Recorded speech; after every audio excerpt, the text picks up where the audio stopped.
All right, hello again, and welcome again to today's webcast presented by the Professionals for Association Revenue, Business as Unusual, Evolving Association Sales Cycles Through COVID-19. My name is Carolyn Shomley, and I am the Community Manager for PAR.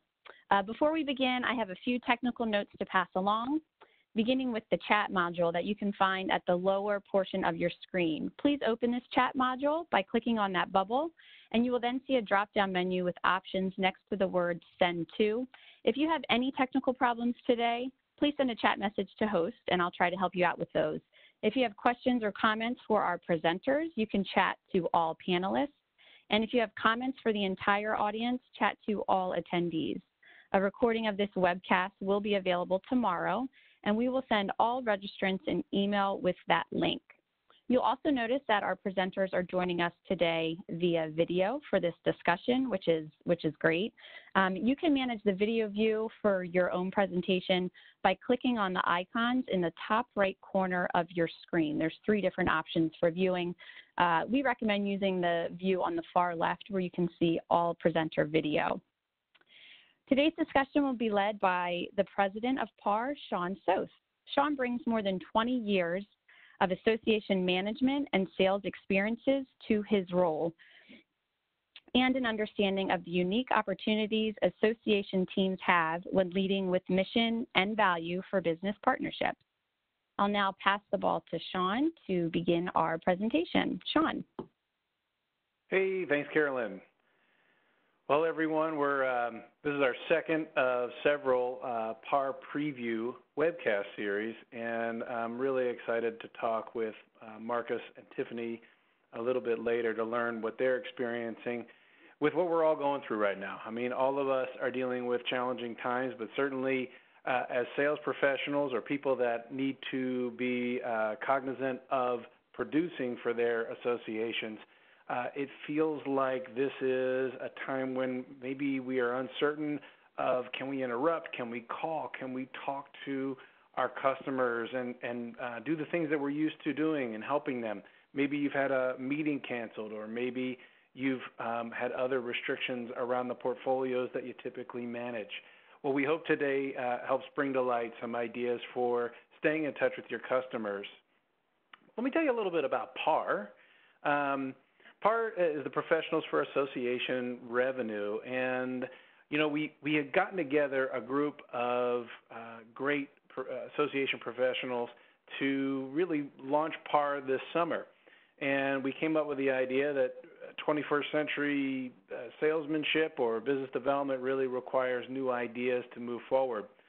We were going to start with a landscape survey and have that drive folks to our website, but instead we're all managing through the pandemic, and we felt like now if we could just get together with some of the ideas that we were hearing from people on our own teams about how to help and get involved with new ideas for those business development folks, that we should jump to it. And so you're experiencing the first of a handful of our preview webcast series, and we're really looking forward to launching later this summer with a full website and full association capabilities.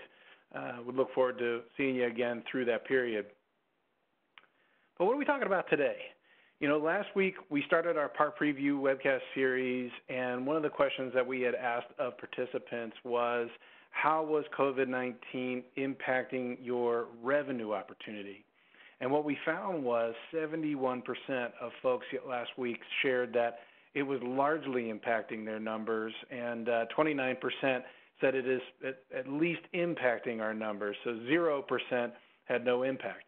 I think you're going to see that with just about almost every business, top to bottom here, as we approach the remaining part of 2020 and moving into next year. And we're even seeing it out in the marketplace. I wanted to share an article that came across my inbox a little bit earlier this week from Alan Cantor of Cantor Consulting, and he shared this in the most recent Harvard Business Review. It's called Fundraising in the Age of Coronavirus. Alan goes on to share, in the coming weeks and months, successful requests for charitable donations will need to be embedded in a larger expression of mutual support, empathy, and solidarity. This approach should not be temporary. As the country deals with ever greater personal loss and stress, charitable organizations can no longer do business as usual. The line between supporters and the supported will grow ever hazier. All of us will need help, and all of us will need to do our best to provide help to others. I just thought that summarized what so many folks are going through. And while Alan in his article was really talking about nonprofit fundraising in general, or conducting business in general seems to have that shared approach.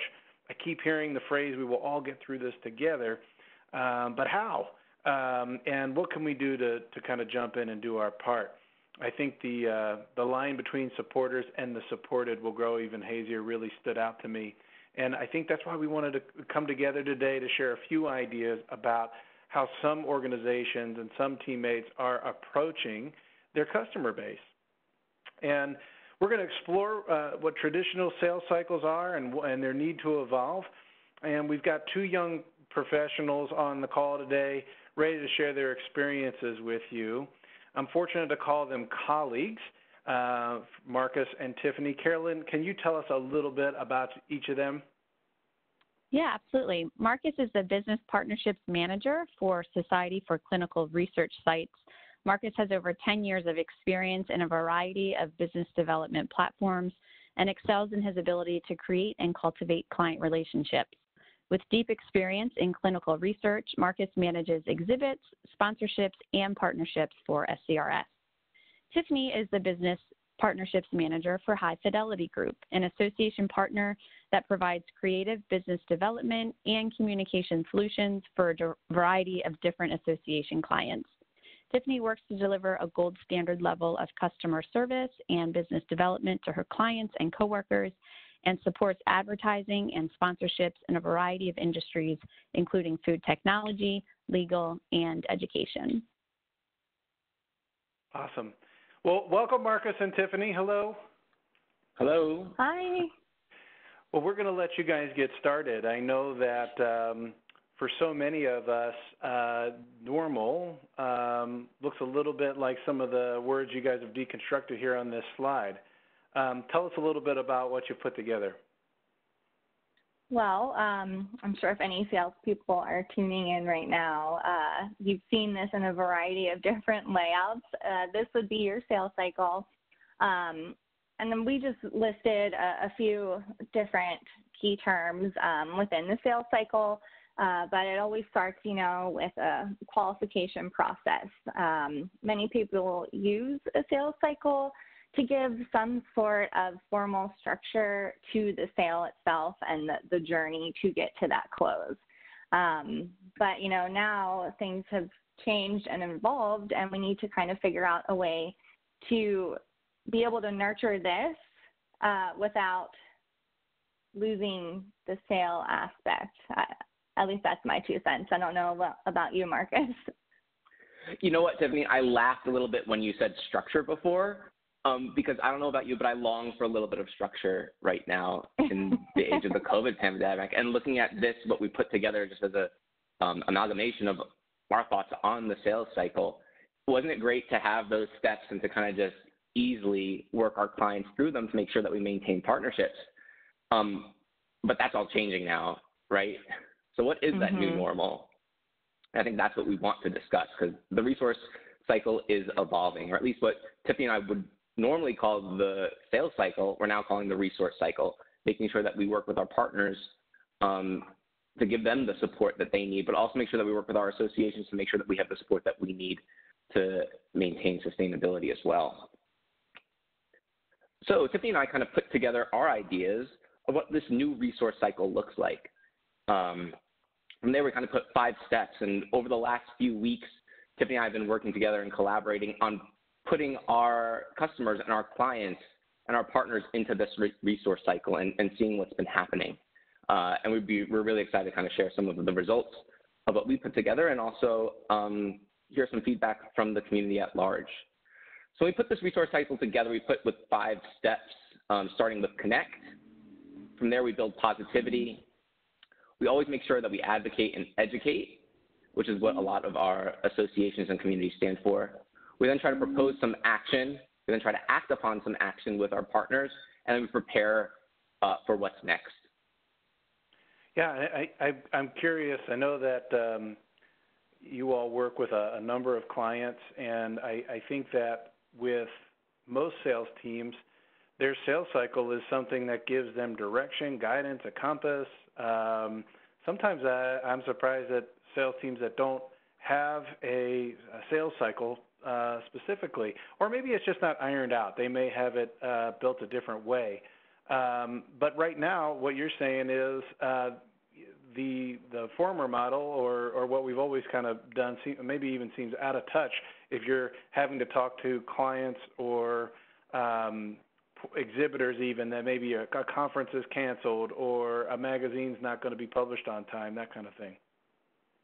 Mm-hmm. I feel like we used to say trust the process a lot, but Yeah. what happens when we have this? What happens when this process is just completely out of whack? So I like to think that we're trying to put together a new process to keep us on track during this time, but also make sure that we're supporting the ones who are supporting us, our clients. Yeah.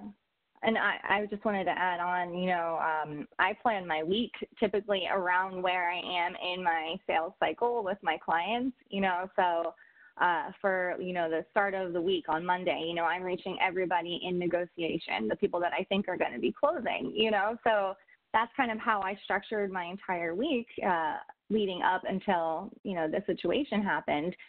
So now it's really just trying to make sure that we can be the best resource to our clients, to lend an ear, to seek some guidance, to give some guidance, wherever we can be a resource.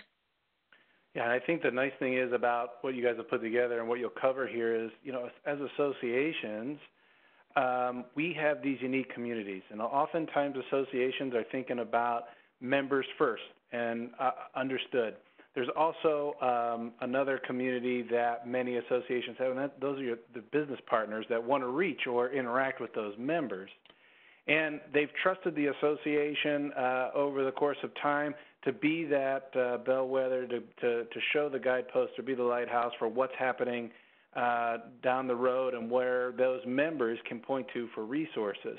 So now's a time where we can work together with all sides at what's coming at us right now. That's what I'm hearing from you guys. Mm-hmm. 100%. Yeah, exactly. We represent yeah. well, I guess, yeah, you go, Sean. Well, I will lead us off then onto the first step that Marcus and I put together. It's connect. And, you should be connecting with your clients in any type of sales environment.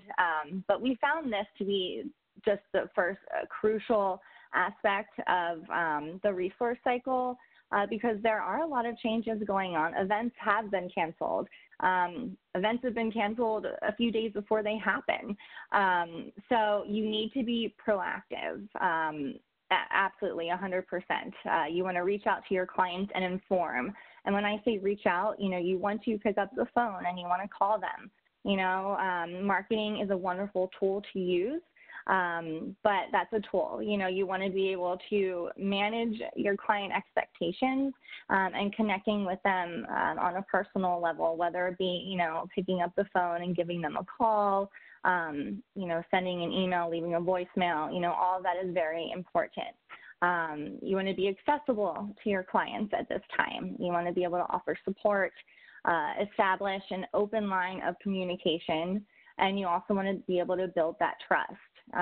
If they've been, clients for a long time, then you know that you've established that trust already. But in times where there's been drastic change, a lot can wear on that. So you want to make sure you're still building and keeping that trust of the client. And a way of doing that is just being consistent in all forms of your communication. You want to make sure that your messaging is in line with your organization's messaging. You want to make sure what marketing is sending out is in line with, what you're telling your clients as well. And as the situation evolves, there's a lot of moving pieces and there's a lot of things that we still don't know yet, in certain situations. But the most important thing, I would say, is that you your clients know that they have your attention when you need it. So I just really think this is such an important part of the resource cycle. I'm glad you said that. I think that one thing that I've received, and I know everyone listening or that will listen to this recording will say, hey, I'm getting so many emails, even some of them well-intended, but when you are working with customers, just like we tell our kids when we're or tell each other to make sure you check in on your parents, call your grandparents, pick up the phone, right? You mentioned that, picking up the phone. And my experience through this has been that clients are thrilled to just talk, talk through what's going on with them. Are you guys finding the same thing? Marcus, can you share a little bit about what you're hearing? Well, for me, it's as we go through the entire updated COVID era resource cycle, it's how to be creative in each of these steps too. So it's being creative with our connection, and whether it's not only just picking up the phone, of course, we're very used to that, but also it's trying to set up, reach out to people via text or just make sure you know that you're there for them, or set up FaceTime. Even think of the way that we're communicating with our families is very different right now. But we're all working from home. We're all doing different things. Why not work that way with our partners and our clients too? I've been having a wonderful time kind of setting up some, even right now we're on this webcast and we can see each other talking. So it's kind of fun that we are having some sort of connection there. And I've been doing that with my clients as well. It's been fun, even if it's just for 2 minutes at the end of a call, just for everyone to say hi so you can see everyone's faces. And that reaches all these goals of being proactive, accessible, and building trust. Something else that you guys had said, maybe it was Tiffany, mentioned the need to be consistent with the way you are communicating. In times during this, we are delivering information that is unfortunate. It could be, it could have to do with finances. It could have to do with cancellation terms. Not every situation is the same. And I've talked to a number of associations over the last couple of weeks, and certainly the ones we work with are have a variety of different angles of approach. But I think that some associations are managing things like the state you may have heard in the news, states are considering reopening. Well, what does that mean for the contracts that they're dealing with? And delivering some of the information back to the clients or business partners that we work with, and having to share, hey, listen, let's just inform. Let me give you the information now. Let me talk to you now about some of these details. And if it was a canceled show, equip your sales teams or your client-facing teams with the opportunities that they might be able to have options with that conversation. I'm not saying you're going to take a deep dive, but certainly being able to say, hey, you could trust me. I am talking to you about this is the reality that we're dealing with right now. It might not be the best news, or it just might be that call that you have where you're checking in and you want to make sure they're doing okay. I think that's great. Anything else to add on connecting? Well, I would like to add. Oh, well, go ahead, let me Tiffany. go first. Ladies first. Ladies first. I did want to add, one of the teams that I'm working with, Institute of Food Technologists, did such a wonderful job of connecting and really being proactive. They had an event that was scheduled for the end of July, and unfortunately had to make the decision to cancel and transition into a virtual event. But in the days leading up to the announcement, this business development team actually got together, was able to reach out to our clients that we felt necessary to give them the news first before we sent out, mass emails. And I really do think that personal touch did go a long way. From some of the conversations I had, people were very grateful, and just it meant a lot more. And you can just tell it meant a lot more to the client getting that phone call. For associations that are on the line right now, one thing that's always helpful to understand about your client-facing teams is that they are also the voice of their customer back to you. and sometimes being able to come back and share. I know that the customers that we interact with have, they're always accessible and approachable, and we'll talk through some of the things that we're working on and what we're hearing out in the marketplace so that they're aware, and we may even be able to evolve or adjust our approach. Let's talk a little bit about what I think is, you know, out of your resource cycle, one of the things that can be very contagious in this time, and I mean that absolutely as a pun, because you start your day sometimes and you might have a slew of emails, and there may be a couple of challenging circumstances in some of those communications.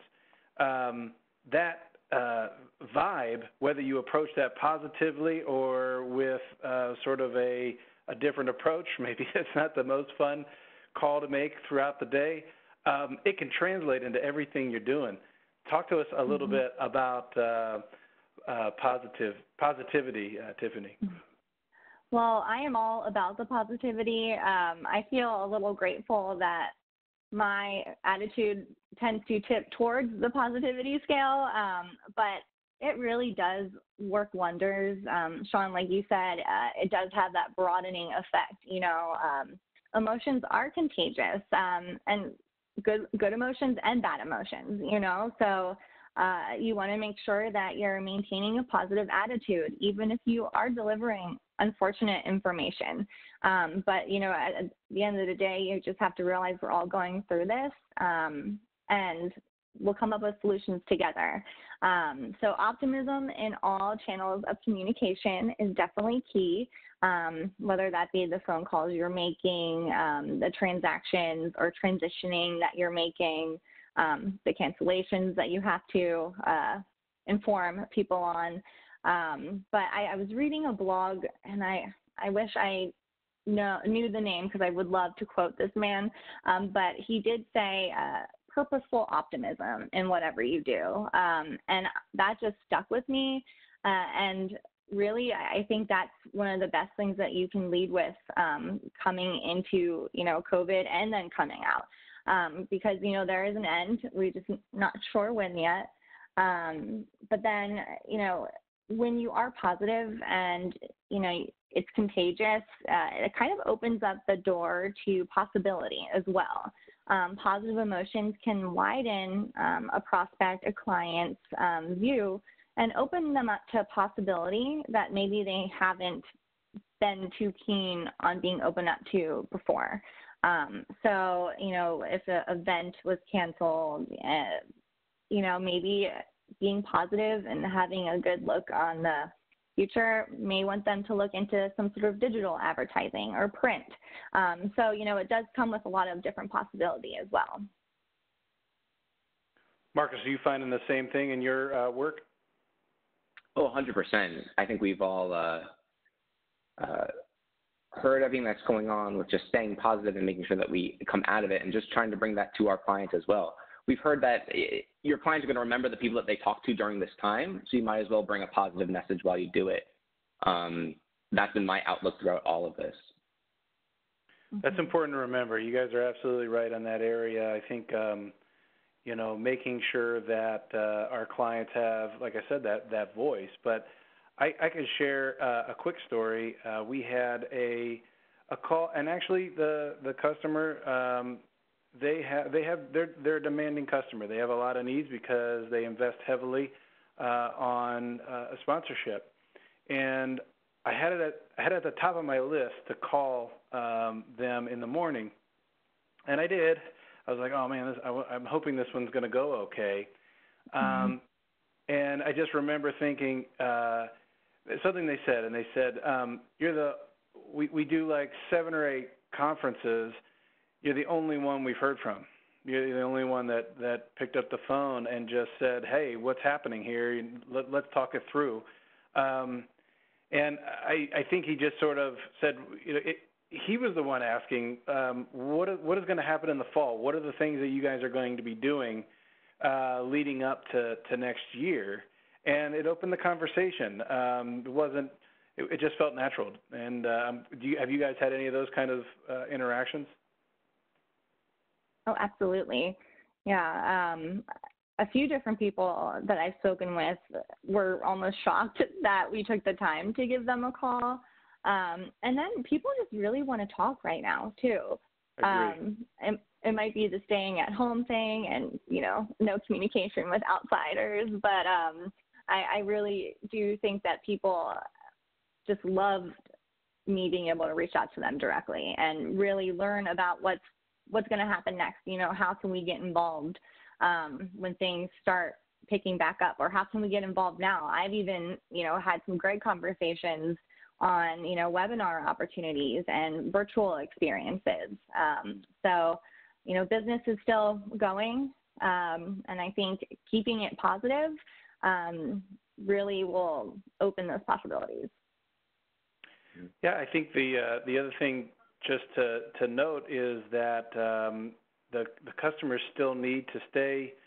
The customers that we're working with as out in the association market, they do need to stay in touch with their customers. And one place where our traditional sales cycle and your resource cycle may intertwine is the need to set up a follow-up, even if it is just a matter of, hey, I spoke to Carolyn today.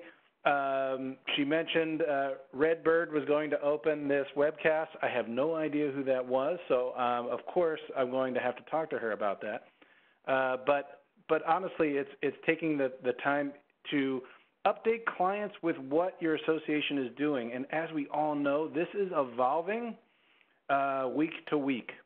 And so as the association is getting new resources together, almost every group that we work with, and certainly a lot of the ones that we're following, they are taking the time to have that COVID page up and running. And I know we wanted to talk about the opportunity to advocate and educate. And so, Marcus, tell us about the value of this right now. Yeah, so as we try to stay positive through our transparent communication with our clients, I think it's also important for us to remember what we represent as business development people for associations, which is really access to the members that we serve and the people that we represent. And people partner with us and want to sponsor with us because of that rich community of people that we bring together. I think it's very important for us to trust in that, but also remember that at this point we need to advocate for both the client as well as our business interests as well. We can make sure that we're prioritizing our time and making sure that we're moving people through this resource cycle for the benefit of our members. So something that I've been always trying to keep in mind is I've had tremendous outreach from all different kinds of partners that I've worked with over the years who are just like so many other people trying to figure out how to get in front of potential customers and clients when they're coming to associations for help. For the association that I work with, the Society for Clinical Research Sites, we have a partnership program, almost like a VIP program, which helps me prioritize the people that I work with. But we also have a very large exhibiting community as well that we're trying to make sure that we give access to as well.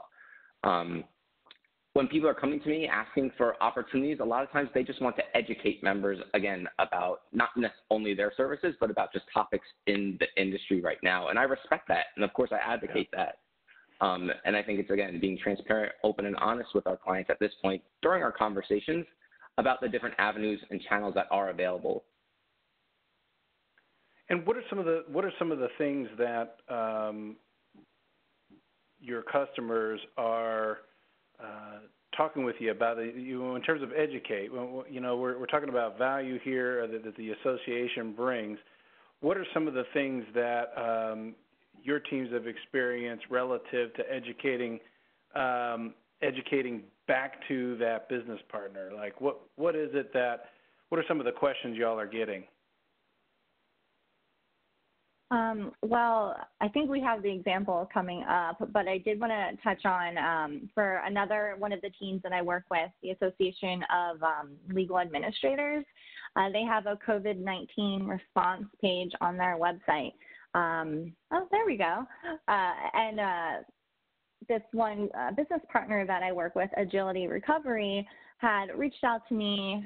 We had a discovery phone call They've exhibited with us in the past, but they're crisis management. So this is right up their alley. And we had this was right after the stay-at-home order was kind of put in place, and we had such a wonderful hour-long conversation about how they can get their message to our members. And so they sent us their COVID response package and a webinar that they actually give out to businesses, and provided the ALA with, their research. And it's posted on the website itself, and it's been extremely helpful. And I just love that. I love being able to see, kind of the community aspect of the association, and then and the members, and then, our business partners who are just as much of that community, come together in a time like this where, it's educating. It's not even really selling. It's just making sure that everyone's best needs are met right now in this time. Yeah, they've done a nice job, I think, of communicating to business partners as well as organizing it for members. So they've taken sort of that inform approach where they've said, let's inform members with these resources. Let's inform business partners with these resources. And the way that they've evolved it, which I agree is done very well and is great, is now they're asking for, hey, business partners or exhibitors, they've had to unfortunately cancel their conference. Are there resources that you can share? Are there opportunities that you can bring back to this member community to help? And they're creating a dialogue there, at least be building the foundation to start some of that. Marcus, I know you've had some similar work with SCRS. Can you talk to us a little bit about that? Yeah, opportunities like this are honestly keeping my resource cycle going. What we found is, again, we had a cancellation in early March too for an event that happened honestly the following week, very early on in this. And from there, we took it very seriously to make sure that we have resources available for our members, healthcare practitioners who really need this information in order to keep their businesses going, but also make sure that their patients are healthy, and that everything keeps rolling. We also created a COVID resource page. And Tiffany, just like your example, we have kind of two versions of it, one for the members as well as one for the business partners as well, or an opportunity for the business partners to be able to share their resources with our members. And I think that's really where the advocate comes from. I feel like I've been inundated with people requesting with wonderful, wonderful ideas for webinars and topics. So we've had to then take that, and really the first thing we did is when we got these requests is I think you pull your hair out, you're like, oh my gosh, people are coming out of the woodwork, and what are you going to do? But we took a pause, we took a moment, and we put together an action plan to really make sure that we're working with our partners, the right partners that we want to work with, and the ones that support us, and make sure that we're supporting them at this time and making sure we're giving them access to our members, even in this unorthodox period of time. One thing that you both have shared, I think it's important, is that the response, it's responsive versus reactive. And unfortunately, it's hard not to be reactive if you're delivering a message of information. And that is true just about any time, whether, right now we're in a very serious situation. But it's really challenging if the first call you have to make to your customer is informing them about a bill or an invoice or something they weren't expecting. That's informing, not consulting, right? And so on the examples that you've given, the teams have been able to evolve that responsiveness into the work that you guys are doing. So association business developers or folks that need to be responsible for the way revenue is produced at your associations, if you're not getting time to share how a resource page is being consumed by all of your constituents, members and business partners alike, take a few minutes to do that with your teams. Ask them and ask them what they've been doing. One thing I found in some organizations that are so large, it is sometimes hard to know, hey, what is the expo team doing that the publications team doesn't know about, and vice versa. So make sure that you have a touch point on the regular to be able to communicate the way things are evolving for all those constituent groups. Sometimes it's not just about another article or an update from the World Health Organization. It's really about some of the things that the association's members may be doing, and people want to know.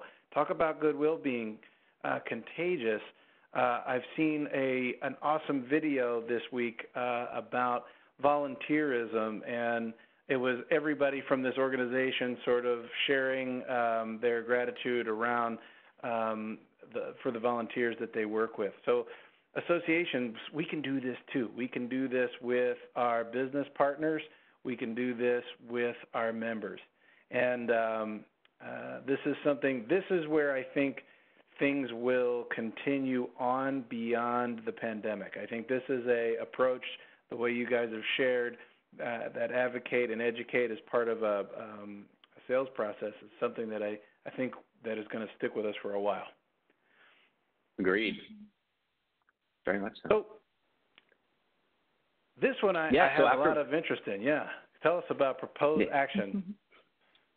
Well, I think after we took the time to put our ideas together of how we can be the best advocates and partners for our the people that we work with, we then need to put together some sort of action plan for our clients and actually put together a clear vision for them to show what participation and what partnership looks like during this time.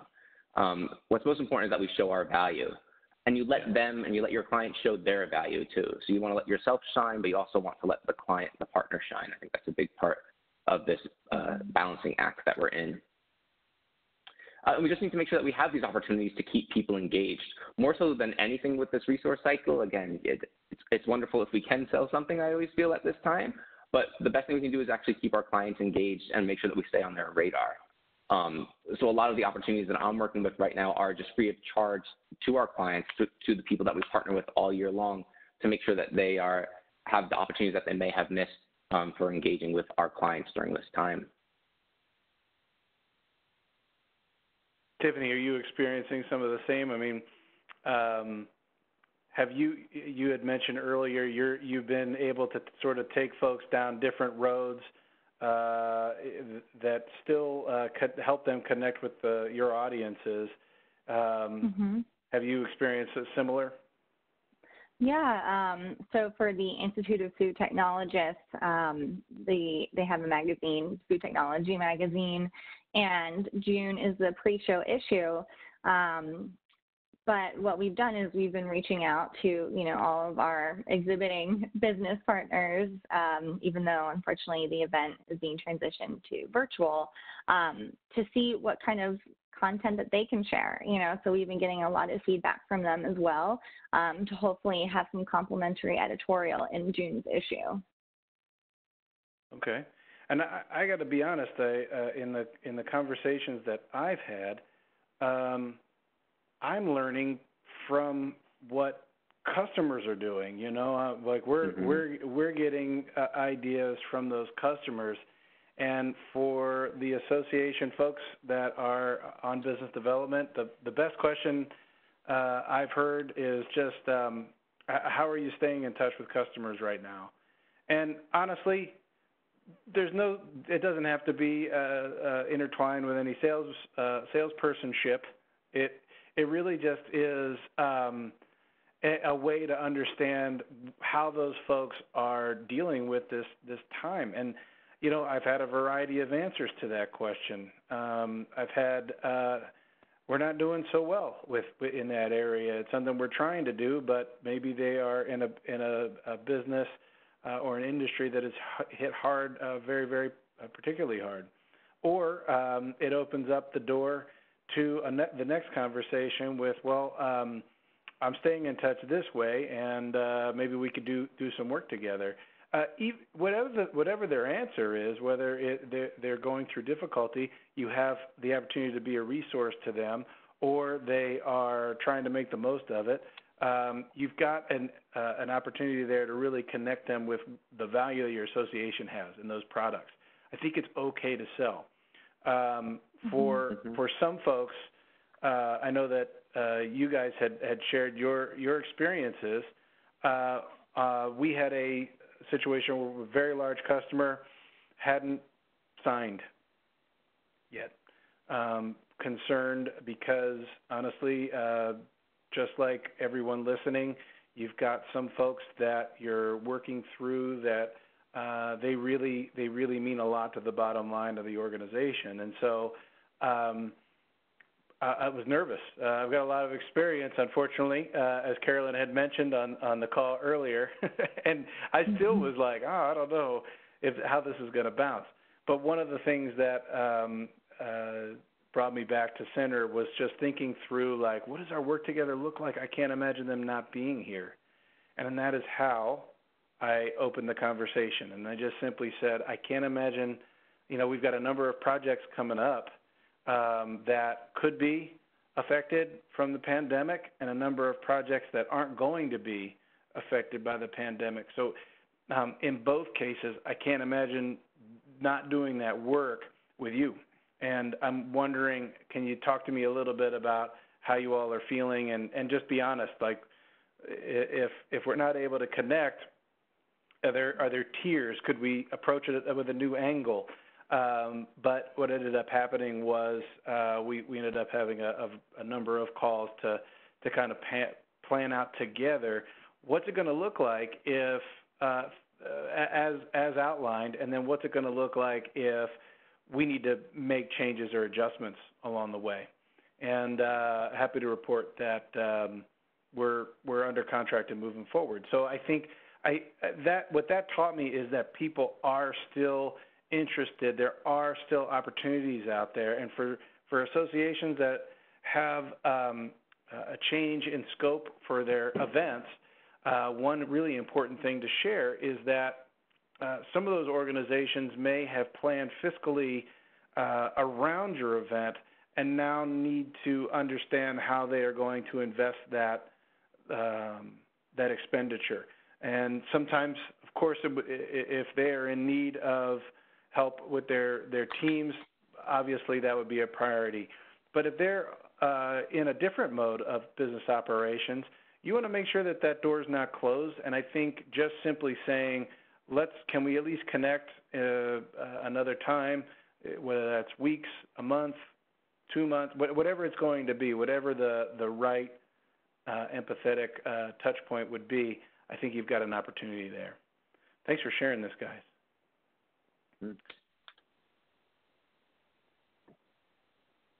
Now, you guys have Prepare. Tiffany, talk to us a little bit about why now is a good time to do that. Well, things are going to get back to normal eventually. So, we want to make sure that we're prepared for when that happens. You want to be prepared for when the situation de-escalates, because you don't want to be seen and then never be heard from again. You're going to have to start business as usual once again, hopefully sooner rather than later. But you want to be able to set up your partnerships for long-term success. You want to acknowledge that, the situation right now as it is happening, it is temporary. So you don't want to lose sight of what your goals are and objectives are, whether it be reaching, our membership or trying to launch a new product down the line. You just want to make sure you have everything and all your ducks in a row to be prepared. And I really do think a lot of that is through not necessarily purchasing advertising, but through different ways to stay engaged. I think staying engaged with membership really does help you prepare for when this is over, and keeps you top of mind within the membership. So, I think that's super important. Yeah, you keep hearing that, and I know I'm hearing it from publishers for sure about making sure that you're out in front of the market. And Marcus, how about you? What's your experience been with regards to preparing for what's next? Well, we always want to make sure that we're prepared, that we're setting up our partners for success. And one thing that I'm finding, and this is kind of a topic for discussion for all of us, is that making sure that we have the products and the programs to keep our clients successful over time. I feel like that's one thing that's always at the top of my mind. While we're canceling events and moving things around, we want to make sure that we still have those opportunities, those valuable opportunities available to our clients. So it's working with our teams cross-functionally, with everyone pretty much involved, to be creative and to put a plan together out there. Before we were talking about being reactionary versus being responsive. That's so important, that we're being responsive and being thoughtful about it. But also recognizing that now is a time to take risks and to do something different and to challenge yourself. So we want to prepare ourselves for that, but also prepare our clients for change that's to come too. I'm trying to think of some different programs that we're putting together at this point, in case some events have been canceled or postponed, but making sure that we're globally reaching out to the regions that we need to. What we're hearing now too is that people want some options other than just straight virtual events. So what's going to be next after that? I think that's what we're going to keep on challenging ourselves with as well. I agree. And I mean, for the portfolios that are listening today, make sure that your sales team is supported with, if we're going to launch a new product or program, let's make sure that we understand the inventory that we're pushing out so that folks have an idea to about what they may or may not want to invest in. There are every day, if you're in the association space, I know you're getting them because we're getting them, and that is all these different emails with opportunities and options. Some of them are probably excellent. They just need to be well thought out. And one key voice in that is talking to your business development teams and anyone in production on are customers interested in buying that?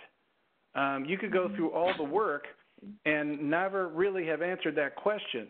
And I think it's a critical point just to collaborate with everyone inside the office to say, okay, maybe not as it exists right now, but there could be some options. And let's face it, we're all having to adapt. That is one thing that's happening with so many relationships right now, and I think being able to be flexible with the way you're presenting options to customers is part of that preparing. And even if you've moved that event from, say, this year to next year,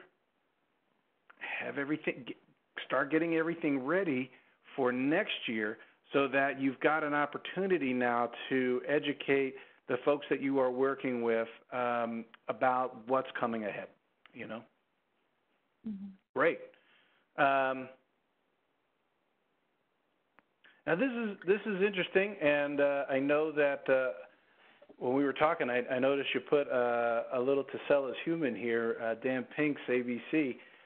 Talk to us a little bit about helping clients connect with the future, Marcus. Yeah, good eye, Sean. I think this has been a time for me to kind of re-educate and for everyone to really take a moment and say, okay, let's get back to basics. Make sure you're educating and having some personal development for yourself. So one thing that I've been, my trusty to sell as human, been rereading that. And he talks about the changing ABCs of sales, and he calls them attunement, buoyancy, and clarity. And now is the time, honestly, for us to stay attuned with our clients, to make sure that we're keeping our heads above the water and rolling with the tides, and also making sure that we have, using these experiences for clarity, so that we have a clear vision for our clients for the future. That's what I'm finding most often, is just talking with people. And the great thing about the resource cycle is that we're just continuing conversations and building these relationships with our clients that many of them were already good. Some of them are growing now because of this. Knock on wood, I'm trying to find some wood next to me.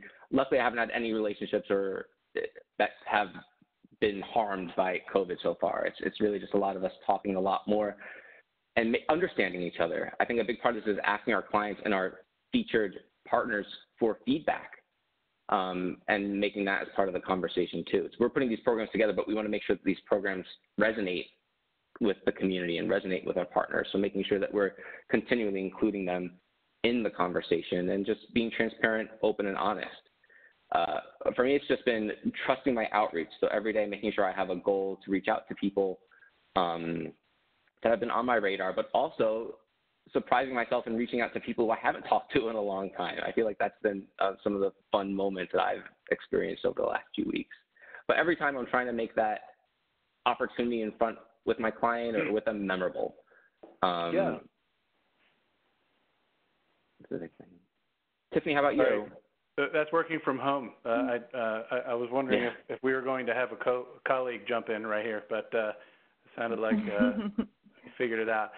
Your part about trusting your outreach is important. I think we're sort of wondering if now is a good time to reach anyone at all, and and nervous that if we call someone, are we being out of touch or out of place with that conversation? And you guys have shared that just hasn't been the experience so far, and I think I'd agree.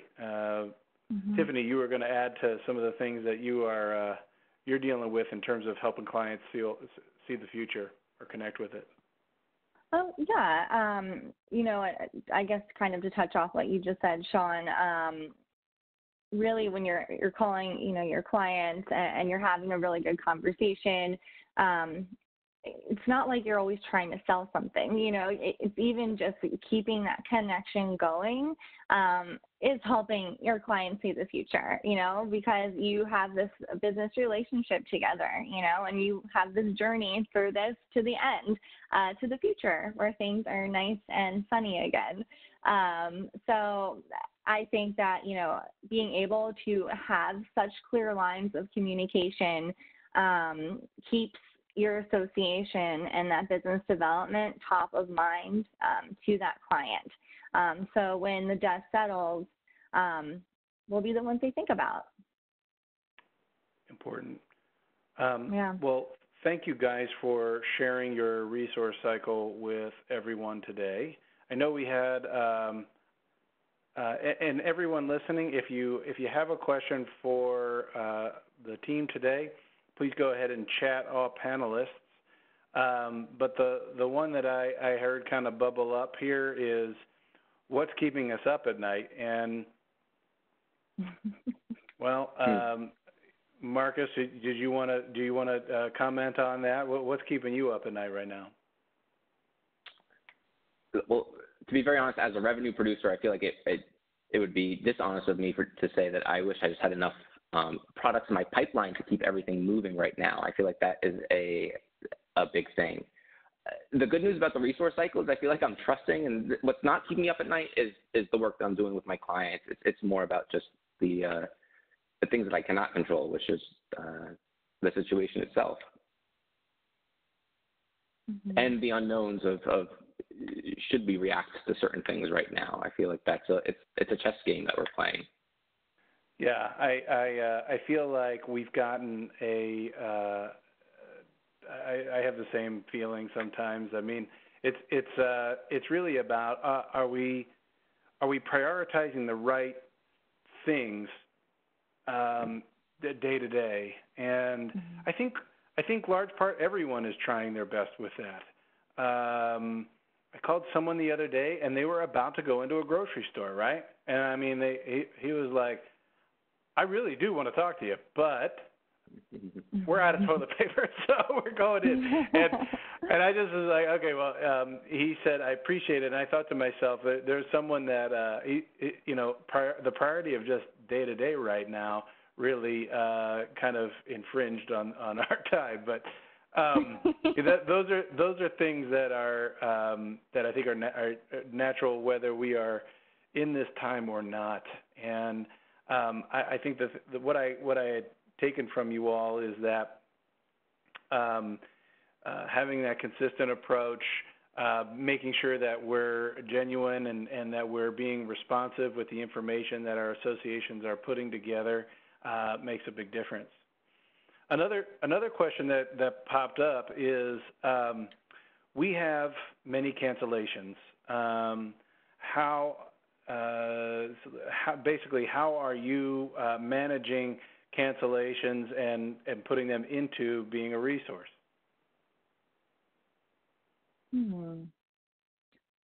So event cancellations? Yeah, I think that's what that means, yeah. Yes, Okay. that's what that means.